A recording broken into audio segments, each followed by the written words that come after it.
should I be looking at the camera or? So my story,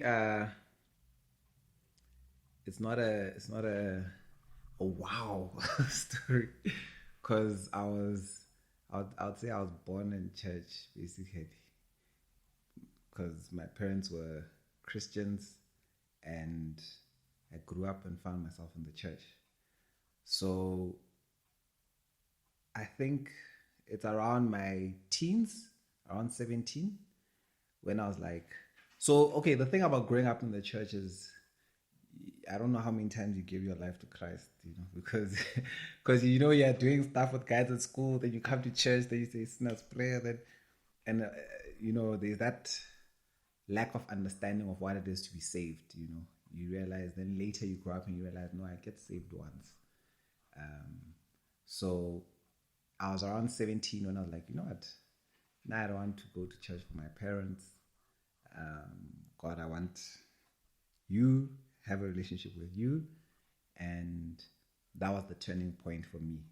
Now, even though it was a point I marked, it's not like there was a whole change in my character or anything, because you would say I was a good boy, but but we know that your goodness can never save you. Your good works is nothing. So that's how I met Christ. Yeah. That's such a nice story. Mine is whoa. It's juicy. Yeah, it's more juicy than. So I didn't really have an understanding of being saved or being born again. I didn't know what that meant, So fast forward, my sister was in varsity when I was in high school. So I'd visit her like every other holiday. And she was saved. So I'd get to see her, oh, okay, this is what it's about. But I wasn't ready to be like that, like to be all in. So fast forward again, I'm in varsity and I'm living like the typical varsity life, partying and drinking and all that stuff, Yeah, I just got to a point where I just realized I had like a void in my heart that I was just trying to fill with like going out partying, relationships, things that would never actually satisfy me. And I just got to the point where I was like, okay, maybe I should just choose Jesus. Like maybe I should try out the Jesus thing, because I just hit like rock bottom. So I just told my sister, okay, how do I like get to God? Like how do I, and she just helped me through, gave me scriptures, shared like Christian music with me, and just told me, okay, just read the word of God and just spend time with God, and pray and just, pour out your heart to God and let him know that you want him, and that you give your life to him. So yeah, basically that's how I got saved. Should I start? Yes. Ladies first. Okay, I always hear people talking about they got born again on this year or so and so month or whatsoever. But with me, I think I was born into a family of God. I never got the chance to say I had this moment where I didn't know God. It's like when I was born, I found myself in a family that always spoke about God. So I, from a young age, had a mother who was so passionate about God, and she trained me, or let me just say the whole family. She trained the whole family about praying, about God. My father used to sit me down on a Sunday, and then he will read the Bible for me as young as I could remember. So I've always known God. I don't know if that's fair to say it like that. Is it fair? It is. Is it fair? It is. But yeah, I grew up from a family that knew God, and then I connected from that. And then from a young age, I used to have dreams, visions, and things happening because I dreamt them. And then I grew up like that. I went to junior school. I was part of the, what do you call it at SU? Is it SU? SU, yes. I was part of the SU, and then I got to tertiary. I was still part of the SU, and then I got to tertiary as well. Did I say tertiary twice? Or did I say what? That's fine. Okay, I got to senior school. I was in SU. I got to tertiary. I was part of the campus ministry. So I never really had a gap where I could say I didn't know God or I went astray. Of course, I'm not saying I'm a saint. Okay, I'm not a saint. What I'm trying to say is I grew up in a family that knows God, and then I took up the doctrine with myself. The way I related to people, the way I grew up with other peers, and to a point where I met my husband. So it has always been God all the way. Well, I always call you a saint. No, I'm not a saint. Well, so my journey is similar. So my father is currently the evangelist in the Methodist Church. So we grew up in the church as well, in the Methodist Church. But specifically, I think I got born again in 2003 through the SU as well. So, then I think there was a lot of move about so-called fire churches, and, they were preaching salvation then. But I remember I got born again through the SU, and ever since then, when I finished my secondary school, going into tertiary, I've always, served God with understanding. And I think, before then, it was just going to church and being raised in a church. Set up, yeah. So we met at a mutual friend's wedding. So we were both in the praise and worship team. So that's where we actually met. But at that time, it wasn't like, oh, wow. He didn't see me and say, oh, Sister Lizzie, I saw you in a vision. You know what I mean? Like, it wasn't like anything like that. We both weren't looking for that or for each other, or, we were like, oh, okay. I was like, that fun, cool guy. And he was probably thinking, oh, that cute girl, But we weren't on each other's radar like that. Should I continue? Or? What should I fill in on that part as well? Oh, okay. Yeah, fill in. Yeah, no. Because I was sort of, I don't know what it was, but organizing the praise and worship. And I remember I wasn't too impressed by the behavior. The guys were shy to sing, and I was just like, guys, sing. Do this. I was like, these people, they're not serious. So she was not on my radar. Hey? Wow. No, you told me that before, so it's not a shock. And it was a wedding, and I was a silly guy. I was having fun at the wedding. So, yeah. Yeah, but the Lord did something. So, fast forward like a couple of months later, I saw him on Facebook. Like, I saw his profile, and I was like, oh, that guy from the wedding. Let me just send him a friend request. Sharp, like just platonic, not like trying to slide in the DMs, So I sent him a friend request, but he thinks he sent me the request because he has like 1 million friends on Facebook. So I sent him the friend request, and then he DM'd me. Yeah. Yeah. Again. No, I did. I asked you and said, hey, do you remember me from the wedding? Because I just saw she's my friend. I think I was at that stage where I was just like accepting friends and whatever. So I don't even remember accepting her. So I was just like, she's my friend. I don't know how she's my friend, but hi, do you remember me from the wedding? And I was like, duh.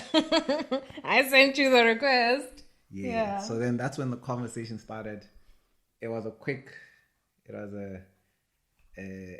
sprint getting to know each other. Yeah. Because I was at a stage of my life where I knew what I didn't want, and it helped me know what I want. So when I saw what I wanted, I was like, this is it. I'm not even gonna like waste time. Like, I'm just gonna cut to the chase, So I wasn't trying to be like friends for long, blah, blah, blah. I was just like, Ma, can I see you? Can we hang out? Can we what? Can you come to my church? Can you?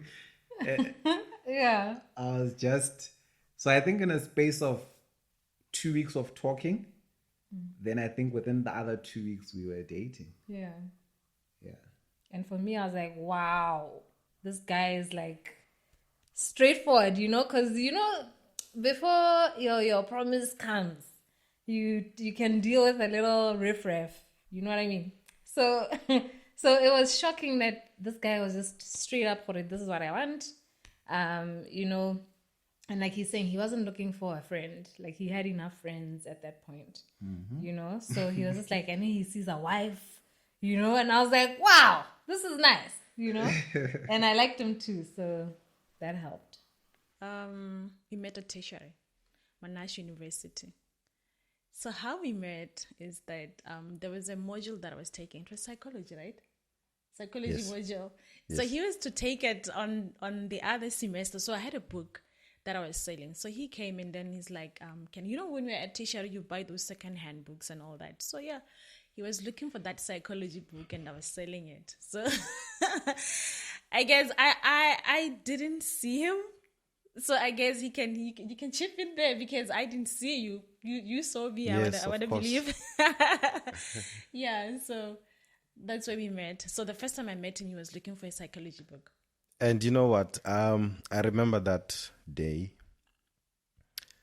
She didn't want to negotiate on the book. She sold it to me for 370 rands, and she didn't want to go down to 350. I think those are some of the first times that we met, and yeah, it was through.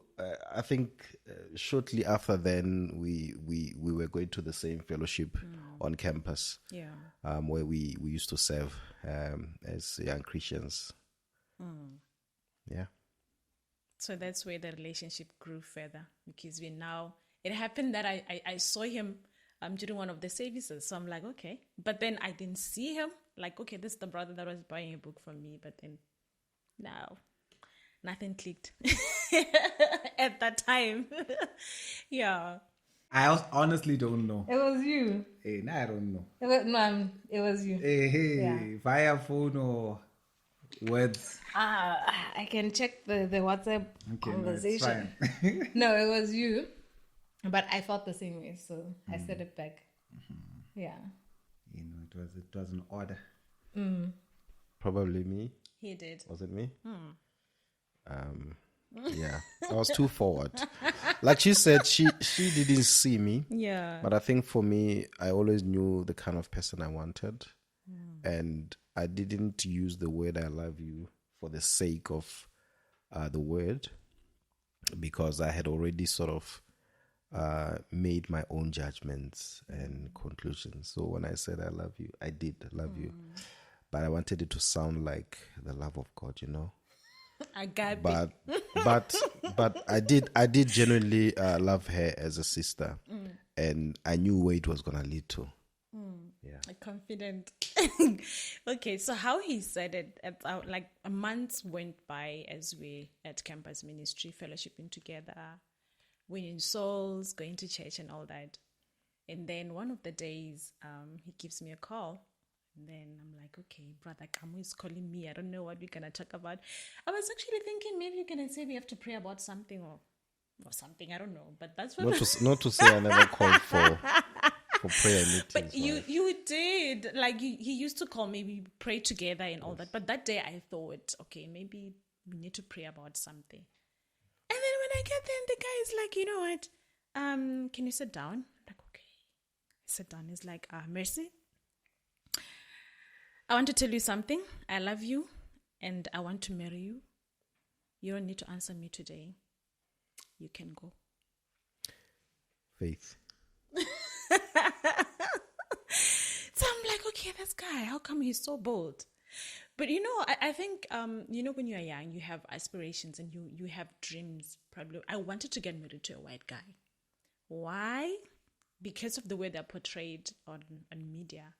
We see movies and a lot of things that they usually portray white people as people who are loving and who are caring and all that. So why I wasn't really seeing him, it was the fact that I had this thing in my mind that I want to get married to a white guy because they understand love, they know how to love and all that. Neither did I know that I got a coconut next to me. So yeah, I went on, and then I think it took a lot of weeks, a lot of months for me to give in. Yeah. Give you. To give in. To give in. Yeah. That. So, I was in a place where I realized sometimes we ask God for an answer. Like you be in the ocean drowning and you're like, God save me. And then in your mind, God save me is like you're gonna see a nice big boat come and you're like, yes, my answer is here. But then sometimes when God sends an answer, maybe it was a guy in a parachute, or maybe it was a whale that you're supposed to swim on. So you see that thing and you ignore it.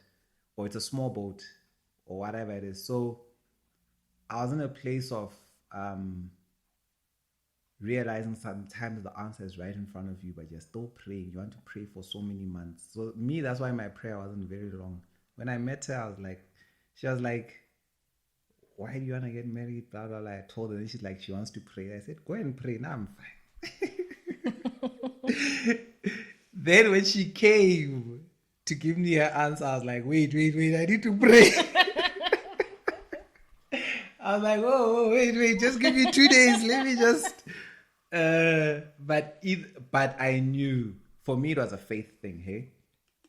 It was not that I knew much about her. I didn't know we had things in common. So it was more of a faith thing. I wasn't really looking at attributes, blah, blah, blah, blah, blah. For me, a few boxes were ticked and I was like, that's it. A few? Yeah. I have my things that I don't compromise on. Okay. So if those things are there, the rest it's free. But if those main ones, then it's over. Yeah. Okay. The three main ones. Ish. So for me, it was my first one was purpose, right? What's your purpose? And for me, purpose meant that you would be someone in God, right? There's no way that my purpose and yours can align if you're not following God and so forth. So for me, the first one was you're a person who wants God's will for your life. And then the second one for me was personality, right? I was just like, what if we can't gel, like your character, then let's just leave it. Number 3 was attractiveness, beauty, that I must also, find you attractive. And the last one for me was family. You should have a similar idea about family, because I always wanted a big family. So if you are just like, no, I want 1 kid, 2 kids, I was like, okay, no, sure. No, it's cool, Mama Zala. So me, those ones were mine. And then the rest, I was like, nah, it's chilled. But if those ones were there, then yeah. So, like I was saying, we had an opportunity to work together in ministry. And, I think first time I saw her, I already knew the sort of, first impressions that I wanted were fitting to her, right? And what I had to work on was the things that are not visible. So I just knew it was her. She was the one, but through those interactions, because I wanted someone who's humble, someone who knows God. That's it. Yeah. So, yeah. My family loved him.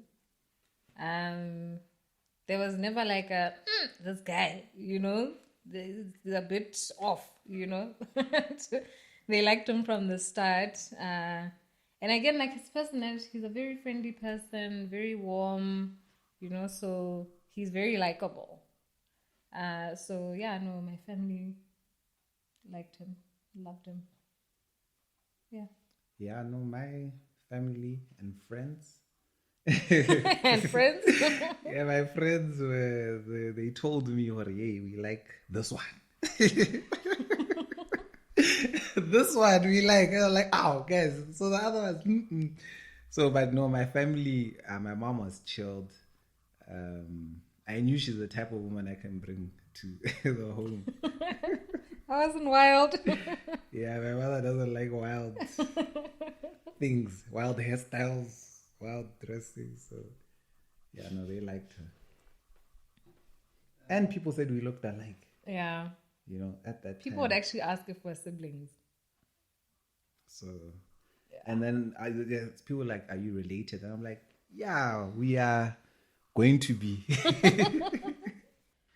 My mother loved him. As we're going by, and then he became my friend, and then we would go to my place. I'll go to his place. His parents would see me. My mother would see him as well, but we never disclosed the relationship. So we just went like, no, it's just a brother, it's just a sister, and all that. We really hid it for the longest time. So one of the days when we were in South Africa, my mother calls me, and then she's like, it was around 12 midnight. Like I already said, my mother is the pillar of the family. She's a prayerful woman. When she says, "I have dreamt something," I know what it means. So she calls me and she's like, it's 12 midnight. She's like, "I'm talking to you now. My eyes are closed. I just had a dream. But in this dream, I just saw Gamo. She knew him by then. But Gamo came here and then she said to me, "Ke kopa sekgwa metsi." So I'm like, okay, God just revealed our secret. And then mommy's like, Nganaka, monna o ke monna gago. He's going to marry you. Are you sure there's nothing that is going on between the two of you? I'm like, no, Mama, there's nothing that's going on between the two of us. Then that's when I knew that this is the one. Yeah. We thank God for your mom. Because I'm saying that because I think, it took a long time for her to be convinced that I'm the one.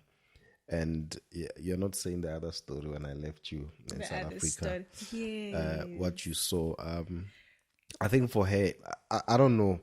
My confirmation was straight and forward.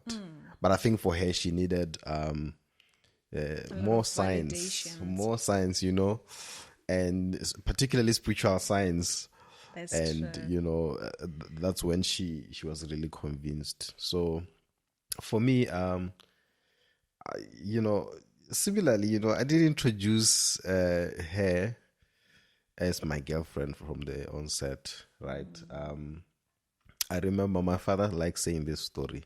He said it during our wedding.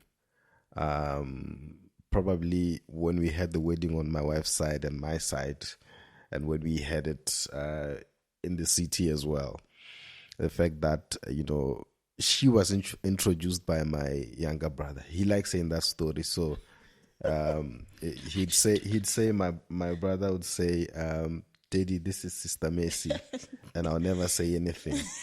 Right. So I used to bring her home, and our parents are sort of traditional, so they would make their own calculations in their mind and see, the kids, maybe there's something happening, maybe not. But then my mother is the first one to express that she liked you. The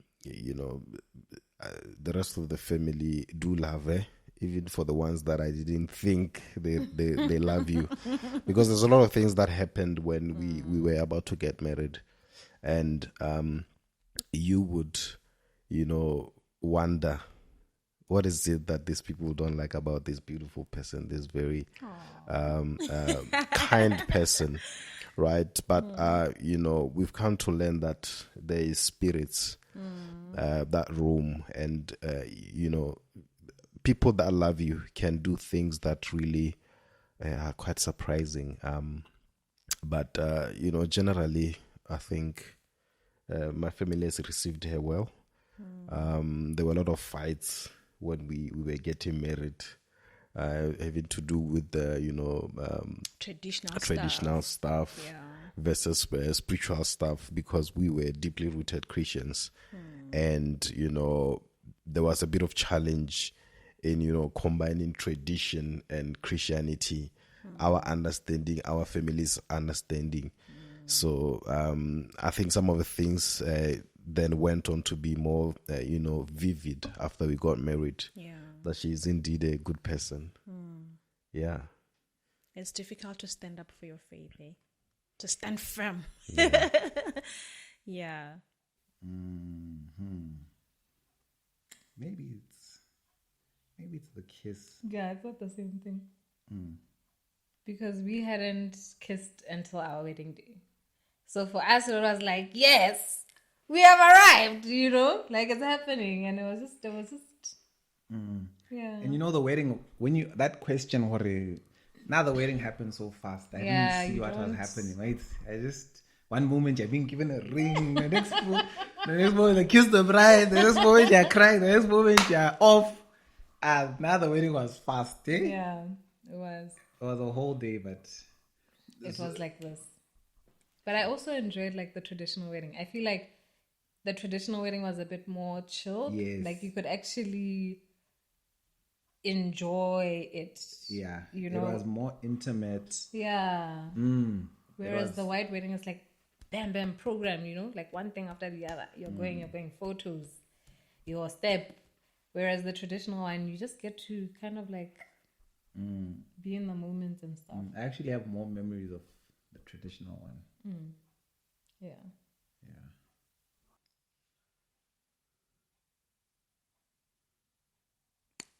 The celebration? Is that the celebration? Yes.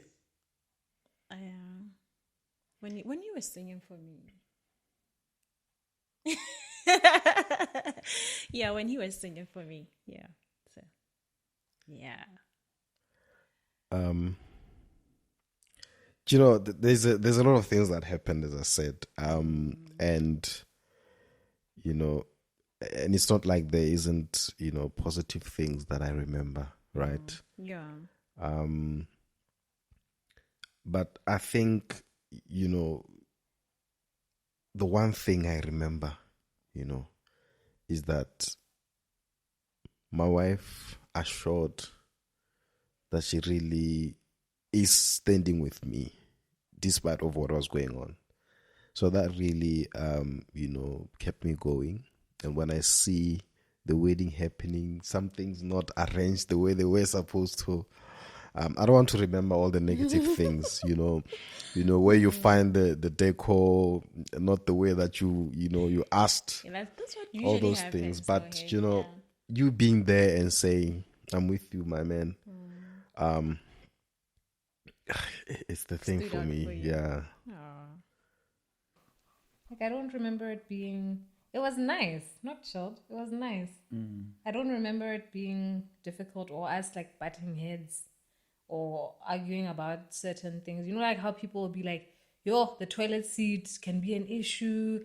What? Or him leaving his clothes. Sorry, it's always the guy who is like the bad roommate, the bad housemate. But for us it was nice. Like it was chilled. We didn't have any issues or any. Yeah. You had a nice bachelor flat. Yeah. Easy to keep clean, so you can't really complain about. Yeah, but Rona, we just gelled, honestly. Yeah. Honestly, I think also our personalities just gel. Yeah. And I think what helped was to kind of just not like make a big deal of small things. Because I remember like our Mamurti was like, no, just the toilet seat thing, just let it go. Like she shouldn't be. She was like, don't make it a thing. Like just put it down if you want it down. Don't make it a thing. So I think having like a bit more of a chilled, let's just enjoy living together, kind of attitude helps so that you don't have a lot of issues and a lot of ish when you are doing this, when I. But guys, now that toilet seat thing, I have, it's two-sided. Two people use the toilet. One wants to use it up, one wants to use it down. The ones who want to use it down complain. The ones who use it up just make it up if they don't find Have you ever thought about it? Why doesn't she put it up for why me? isn't it guys just saying, hey, she will always find the toilet seat up? Where we find it up? I don't know, up or down. It doesn't matter for me. But anyway, that's my thought. This 2 people use the toilet, so why should one complain? Anyway. But we don't have that problem. Yeah. We don't.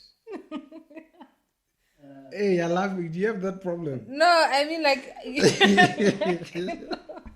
Okay, No, I I know don't we've have. had our little, like, into the marriage, like a few years. I know the last pregnancy, I was kind of like, no, babe, just put it down, So I've had my moments where I'm just like, it's just easier for me to find it down, especially if I'm really pressed and, pregnancy is the most. So it's just that. But No, super. you have a point. Point done. I enjoyed Enjoyed it. every moment of. I couldn't wait to move in with him, so it was one of the best moments ever. Yeah, I think it was awesome. And even though the first week for us was like, hey, is it maybe time to go home? Because we're used to staying with our parents. Yeah. And I remember one of my dad's friends, my dad went to him and asked him, can these guys move in together? Because I paid Lobola, right, in December. And I signed in December. So we had a celebration the following year, I think 3 months Around after. March. Yeah. So there was a sense that, she'll be my wife Only after she's brought home. Yeah. My dad went to his friend and the friend told him, no, leave the kids. They're married. And we were married. I think it was a beautiful period where we came together and lived together as a married couple. Because before then we couldn't, even though at school when we studied in South Africa we could visit each other, sometimes have sleepovers, right? Yeah. But very strict sleepovers. My wife was very strict. Generally it was enjoyable, spending the first week, the first month together.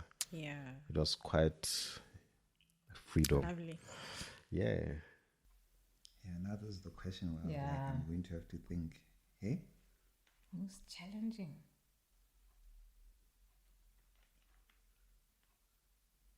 Honestly. Yeah, like we haven't really. Because we have ups and downs, but there won't be a season where it was like, oh, that was a challenging season. Like, this almost happened, or we needed. So I'm saying, obviously, we have things where we learn how to communicate with each other. So maybe, okay, if maybe the first year of marriage, we would, if we had an argument, right, we would either just not handle it well, or we could go without talking to each other for some time, and it would really hurt, and you're not talking to someone. So I think that was the most challenging, where over time we learned how to quickly get over it, or we learned how to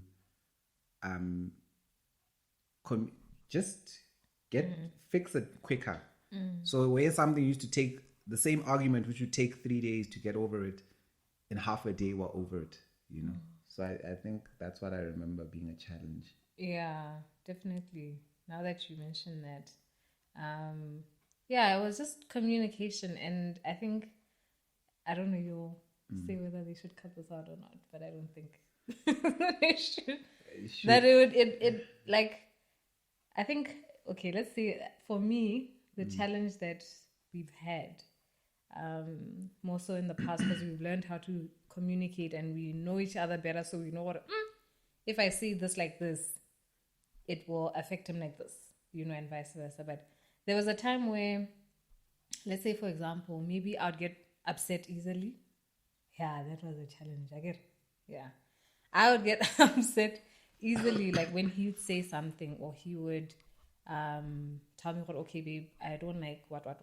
right? So I would get touched easily, and for him, it kind of put him in a position where it's like, maybe I shouldn't say anything at all, you know? So that for me, I think was one of our bigger challenges, where my reactions would make him feel like, okay, he can't say certain things or talk to me about certain things because I'm going to get upset.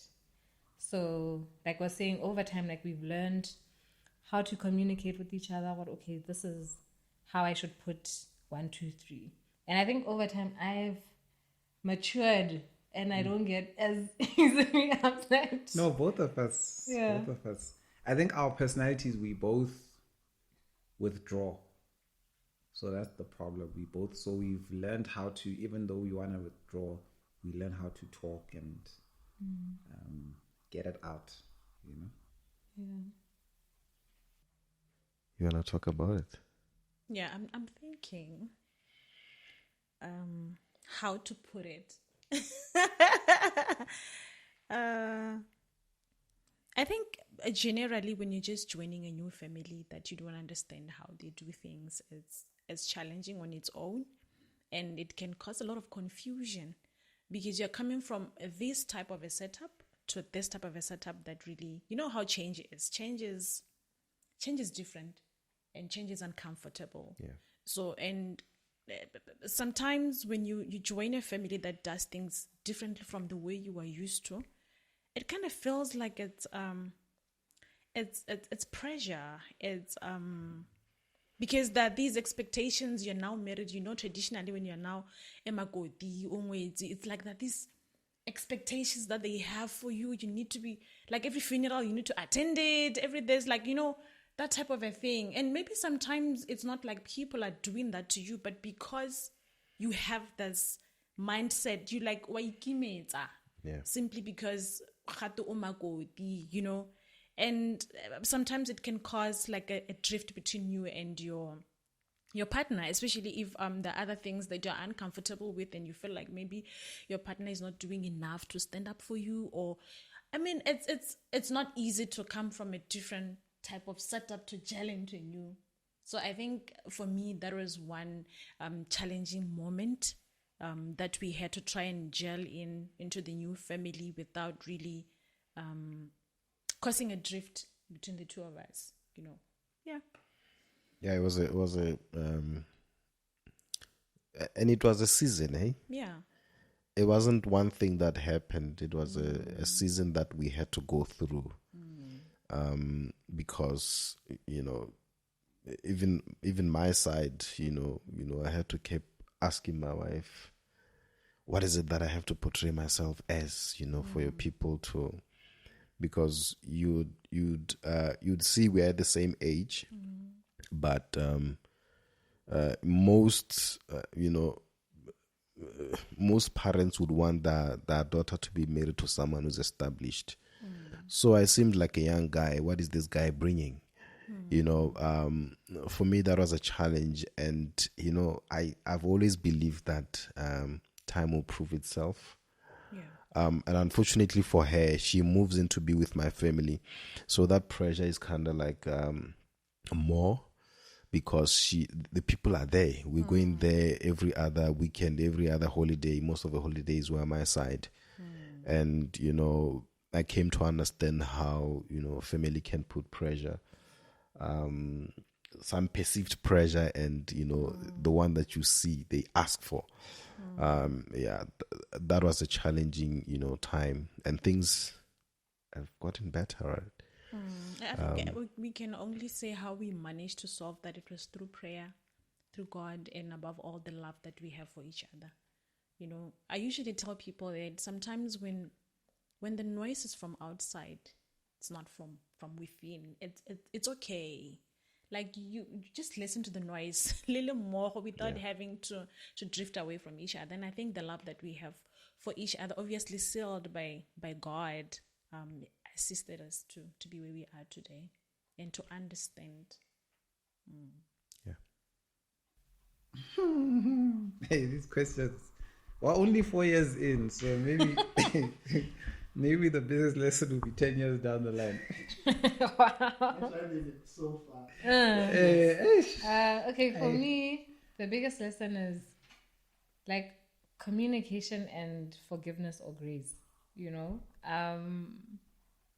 Communication makes a big difference. Hey, like, because sometimes you'll find that maybe you have an issue with your spouse and you just keep quiet about it and it builds, you know, like it becomes a bigger thing than it actually was, just because you kept quiet about it and you allowed the enemy to kind of like heighten it, you know, just in your thoughts or in your heart. So for me, I think like the biggest thing I would say is that learn how to communicate with your spouse. You know, we're still learning that, and learn how to like forgive quickly, even if they don't ask for forgiveness, you know, because like I'm saying, even that scripture where it says, don't go to bed angry. Okay, I've done it a couple of times. And I've seen like the practicality of it. There's a reason why God says don't do it. Because when you go to bed, you know, you even struggle to fall asleep. You know, the enemy's there, just, you know, fueling whatever it is you're upset about. Next day, you're more upset. It's more of an issue, you know. So just forgive quickly and believe the best about your spouse. You know, I think that helps. Okay, no. But Isaac is like this. He wouldn't just do 1, 2, 3 maliciously or whatever, you know. So just to have the best thought about your spouse also. Yeah, me too. I would also say it's communication. I remember premarital learning. It's like women have blue headphones and women have pink and the guy have blue headphones. And I was basically saying like we hear things differently, you know, the same statement. Yep. And that came to us where now for me the drive-through method, where it's kind of like, you know, when you order something at a drive-through, you say Coke, the hamburger and fries. They say, hey, what a Coke, what a stony hamburger, and then you're like, yeah, I can't stony. I said, so that drive-through of just repeat to me what I said in your own words. Do you understand what I'm saying? It can be something which someone might take offensively, but if you guys now know that it's the drive-through, it helps you understand, because you think she said something and you've heard something totally different, you know. So I think for me that was a good lesson. I don't think we do it consciously anymore, but at a time it was conscious. Yeah, necessity. This is. But what am I saying? What are you hearing? Because I could hear, you know, he could say, oh, you know, well, what was the example? Oh, the dishes are dirty, right? Just hella innocently, and maybe I'll hear, oh, you're a bad wife. The house is dirty. You know, what have you been doing? You know what I mean? I get it. So, just for an example, that kind of thing. The biggest lesson, baby. You wanna go first? I've been going first. Cool. I'll go first. I think, you know, for me, I've come to understand that, you know, marriage is a decision to stick with the person that you've chosen. And it doesn't mean everything will go smoothly. Everything will go according to your plan. So it has taught me a lot of self-discipline, especially that we got married young. You know, it's about decisions. There's a lot of things happening around. And we can't really run around and chase life. I chase other young women. I decide not to, because I've made a commitment, I've made a decision to stay. So the biggest thing for me is discipline and commitment. Lovely. Marriage is indeed God. When we always talk about marriage being a calling, I've really come to understand that indeed marriage is God, and indeed marriage is a calling.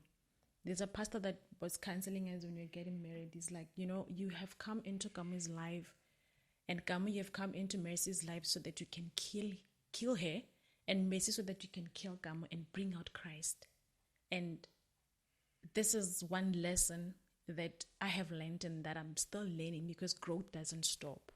that indeed marriage is a calling in that manner, that I have to constantly kill the character of Kamu without a Christ and bring out the Christ out of him, because God has given me that ability to take out the true Christian that God has placed in you. So that's the biggest lesson that I've learned and that I'm learning. That's an easy one.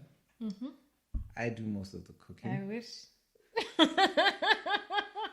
Well, in my mind. In your mind. I'm doing- I do most of the cooking. I think it just naturally fell into that because I'm the better cook. You know? So if I was a better cook, I would cook more. yes. Yeah, actually, if you're the better cook, you will enjoy nice food. Mm-hmm. So you must do what you must do. Otherwise, maybe I would have learned also, probably. But I think gender roles, traditionally, I grew up in a house where my mom did the cooking, did the cleaning. We had a house helper growing up, so. But like on weekends when the auntie was off, my mom would be the one who's like cooking, cleaning, and doing the domestic stuff, you know? So naturally, I think I fell into the same routine or the same rhythm where it's like, okay, I know it's my responsibility, or naturally became my responsibility to do that kind of stuff. Yeah. Yeah, I think with gender roles, I have always wanted to be the provider, gender-wise, like to be like, man's the guy. That can be my main thing. Doesn't have to be my wife's main thing. For me, it was always wanting a big family. I wanted a home, right? So it wouldn't make sense that I'm home and I have a big family. So I knew if I'm at work, I would like my spouse to be at home and have a business or whatever, but be there for our kids, you know. But even with that said, I don't think I've ever been closed to if there's a season where I stay with the kids and she goes and makes the money. I'm also right, because I'll be making my beats at home, you know what I'm saying? I'll make my beats, make sure the children eat, cook before she gets home. So I can do that, but not, I can do it for a season, but not like throughout, hey? That's yeah. Yeah. But I think too, like with the gender roles, as much as we've both grown up in households where our moms were like the more domestic and our fathers were more of the provider, like you're saying, I think we should also have room to be like, okay, cool, fine. Even though, like, I mean, he has his times where like he'll cook, you know. So I like the fact that he's not like completely like, no, nah, I'm a man. I don't do kitchen things. You know what I mean? Like, I appreciate that about him. But okay, he's like, he's open, you know, to say, oh, okay, no, if I ask, if I'm like, babe, can you please cook today? He's open to do it, you know. So I think it's also good to have an open mind to say, oh, okay, even though the woman generally does this, as a man, I can also help out in the house with like domestic stuff. Yeah. I do. I don't remember the last time I cooked. I don't, honestly. I do. But it's not really an issue of saying because we men are supposed to cook. So I do remember the times when you cook, especially when I'm not feeling well, and it's not an issue. So I feel like a man can cook, a man can clean. I can also fix a car. He's been teaching me how to even change the wheels and all that. I feel like we're not really strict into this is your role because women are supposed to be taking care of kids. Women are supposed to be cooking because I can leave him for hours with kids and he can look after them. So yeah.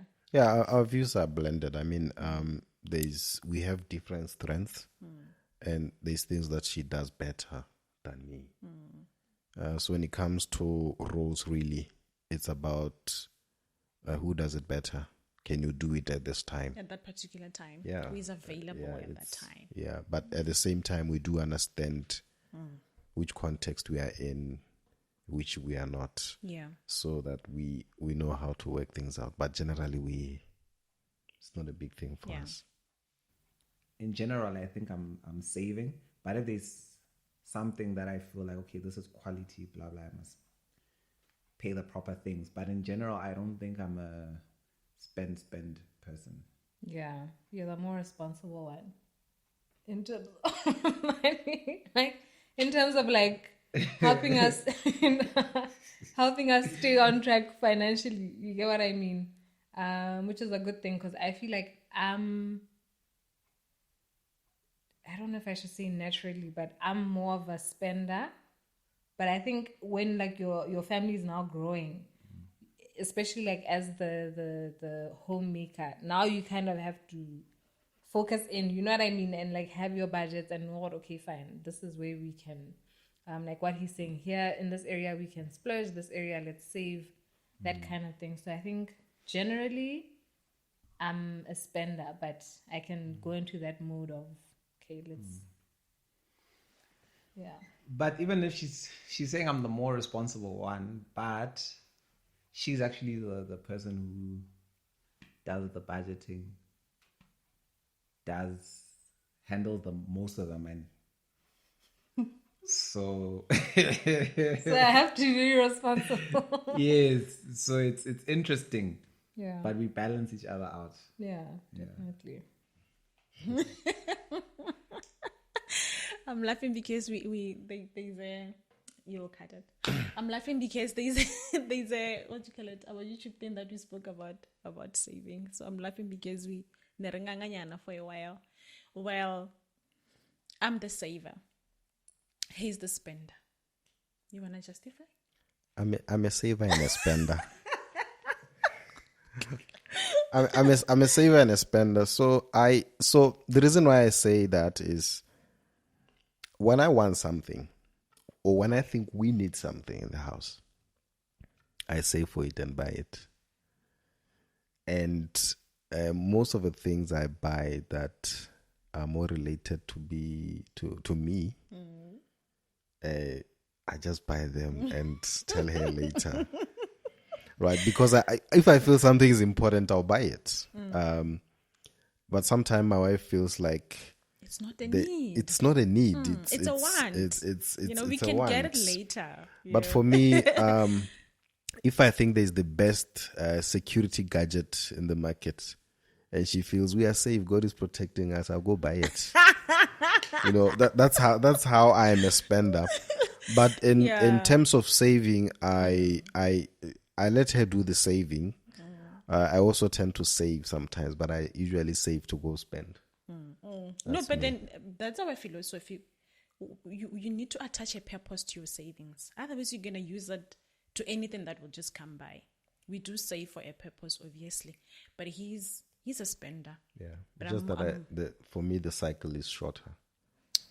Yeah. Yeah. Who answered first? I don't know. Okay, I'll go first. So the other day I was thinking to myself, like, wow, the longer I'm married to this guy, the more sense it makes that God would choose him for me. Like he's just very, like he just gets me. And obviously, like we're 4 years in, he's had time to learn me and understand me, but I feel like you just know how to love me.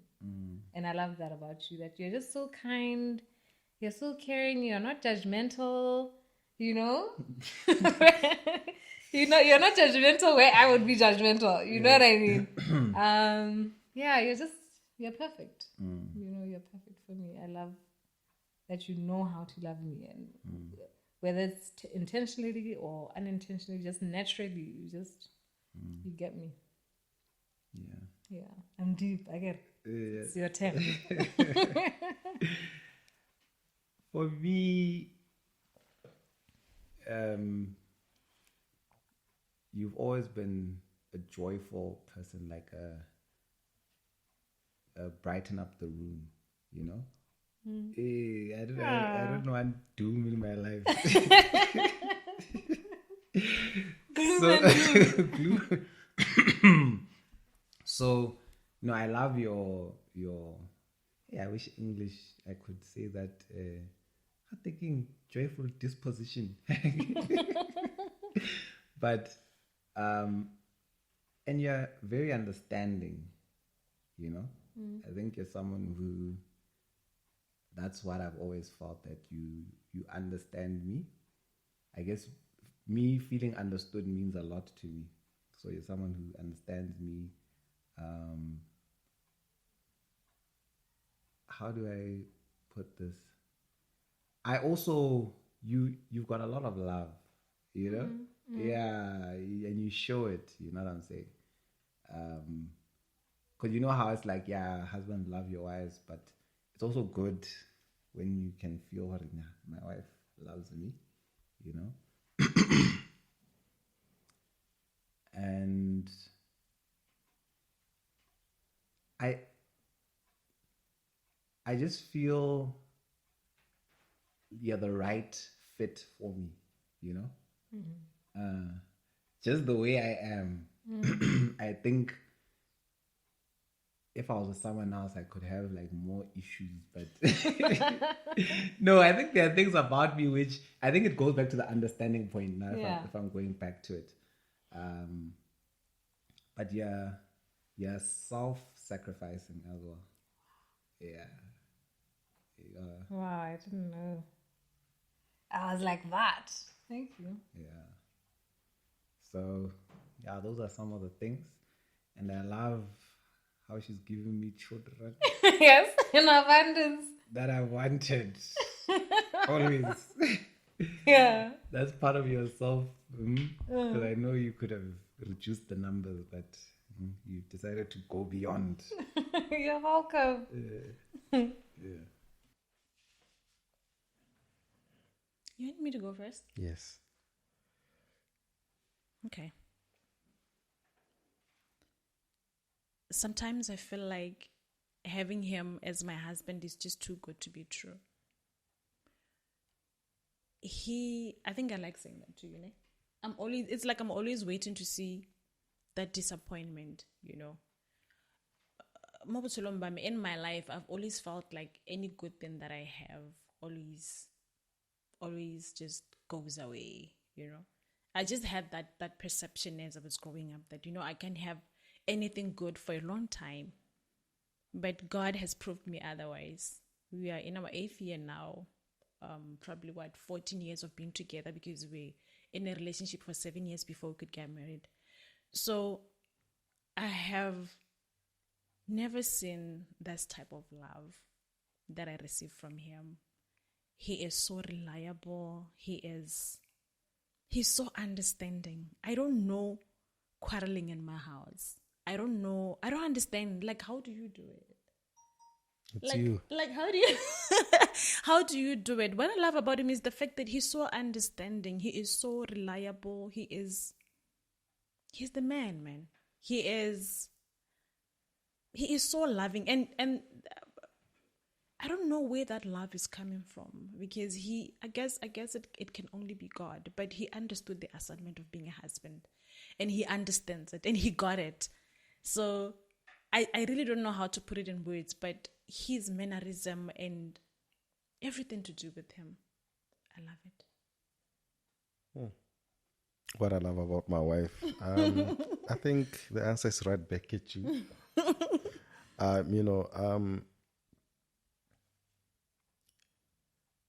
My wife is a friend to me. She's my friend, and that means a lot of things. I can rely on her about anything. But you as a woman in my life, I like the fact that you're obedient and loving. I remember I said at the beginning that I actually think you're a saint.